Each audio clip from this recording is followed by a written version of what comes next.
Okay guys, ito guys, may ginagawa na naman tayo na Panasonic guys. Ayan ang error niya na nilalabas. H01 ang nilalabas niya na error guys.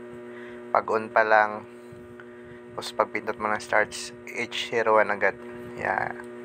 Ito guys, bunutin natin yung pagkasaksak. Tapos i-check agad natin dito guys sa may likod niya.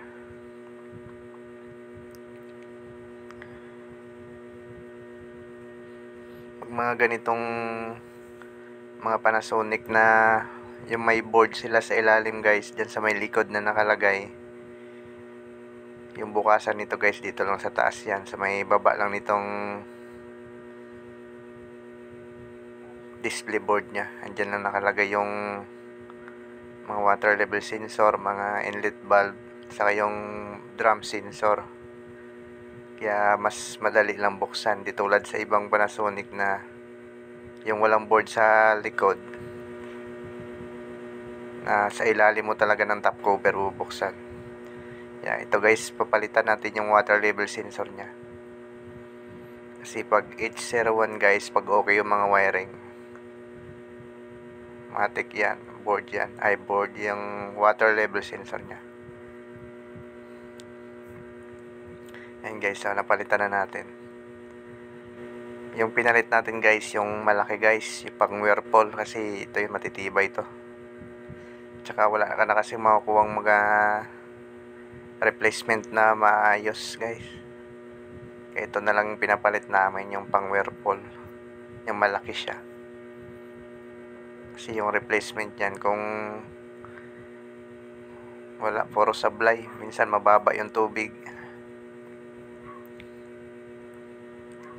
Ayan, nasalpak na natin.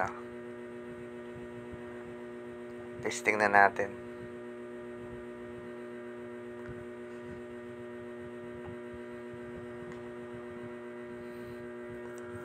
Yan, napapansin natin guys, nawala na yung error nya na H01. Yan, ilagay natin sa spin program. Wala na guys.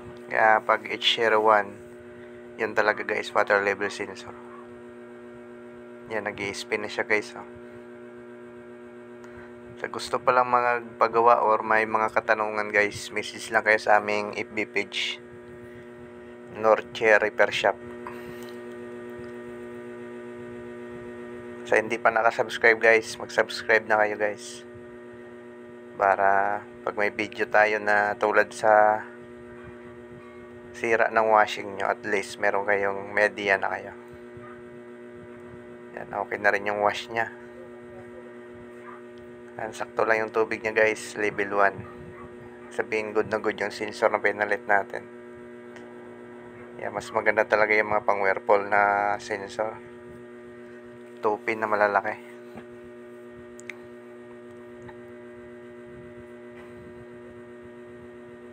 Tinesting din natin siya sa spin na may tubig.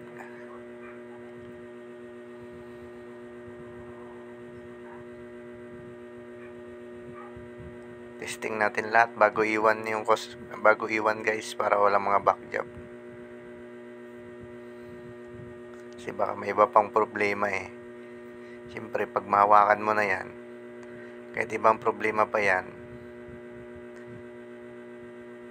tatawagin ka pa rin yan, kasi back job pa rin yan.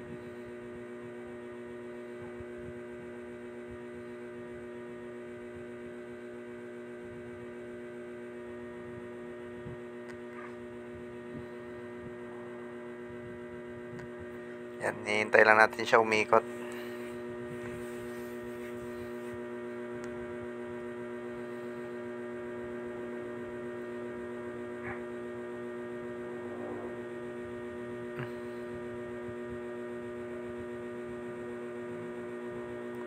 Yan, nag-11 na siya.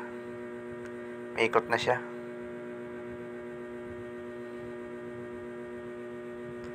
Okay guys, maraming salamat sa panonood.